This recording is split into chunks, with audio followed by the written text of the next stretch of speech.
Alicia, let's bring in Mike Pompeo, the former Secretary of State and Fox News contributor. Mr. Secretary, good to talk to you again, and Merry Christmas to you.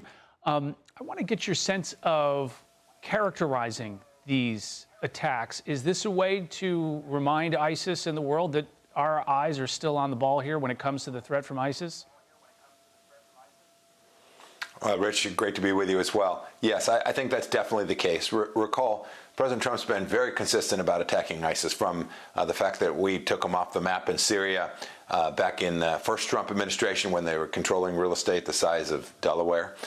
This is another reminder to extremists everywhere, Muslim extremists, Islamists everywhere, that President Trump is going to be ever vigilant, whether it was the strikes in Syria just a few weeks ago, whether it's the work that we're going to do alongside the Australian government to push back on what happened in Bondi Beach, or now the attacks on Christians in Nigeria, where in the north, next to Niger, Muslim extremists have been attacking Christians for years, and President Trump is saying enough.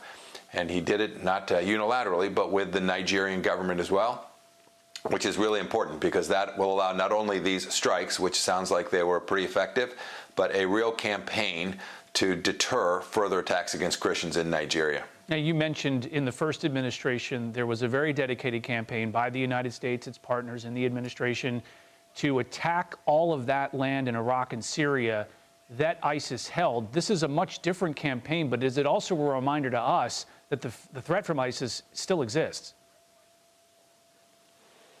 Rich, we can never take our eye off the ball. These are radical Islamists. These are people that are connected in deep ways to others, including the Muslim Brotherhood. That evil, here we are in Christmas season, we have to remind ourselves that the Bible also talks about evil roaming the earth. This is clearly what this is, and President Trump has been determined to continue to push back against this threat. This is a threat against the United States and its interests everywhere. And certainly the risk here in the homeland is not zero either. We need to be very mindful of that. And so to watch this deterrence extended against ISIS operating against Christians in Nigeria is an important part of that effort. I want to turn now to this hemisphere. There is so much ongoing right now near Venezuela. You've now got this story from the Wall Street Journal reporting that the U.S. Coast Guard and military are putting more manpower and weapons to forcibly board a ship called the Bella One. It's a tanker. It's been fleeing. It's allegedly shipping oil to U.S. designated terrorist organizations. How important is it for the U.S. to set a standard to make sure that these ships that they think are carrying oil that's going to terrorist organizations do not deliver? Rich, the Biden administration had lots of sanctions, but they were worse than meaningless. They didn't enforce them. What you're seeing President Trump do is actually go after, to uphold the law and enforce these sanctions against folks delivering crude oil and other products to terrorist organizations, and frankly bringing narcotics into the United States as well. And so I read the story about the Bella One. There'll be more, and importantly, Rich, there will be lots of ship captains and boat owners who decide, it's just not worth playing this game anymore.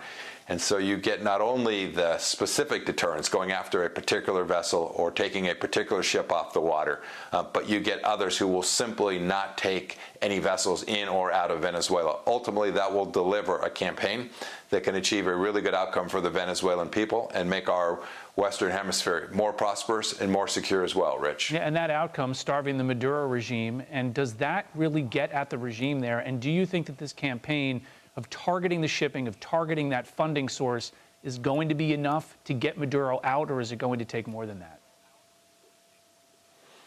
No, I think this can be enough. The Maduro regime relies on the Cubans. We shouldn't forget Cuba's economy will become more fragile as well. Perhaps we can have some hope for the Cuban people to get a shot as well.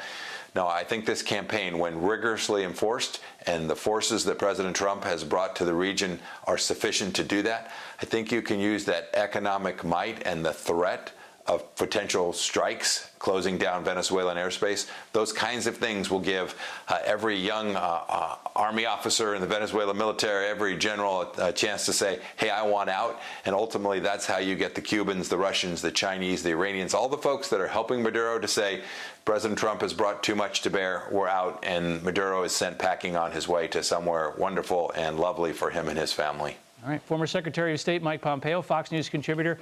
Thanks very much for joining us. Hey everyone, I'm Emily Campagno. Catch me and my co-hosts Harris Faulkner and Kaylee McEnany on Outnumbered every weekday at 12 p.m. Eastern, or set your DVR. Also, don't forget to subscribe to the Fox News YouTube page for daily highlights.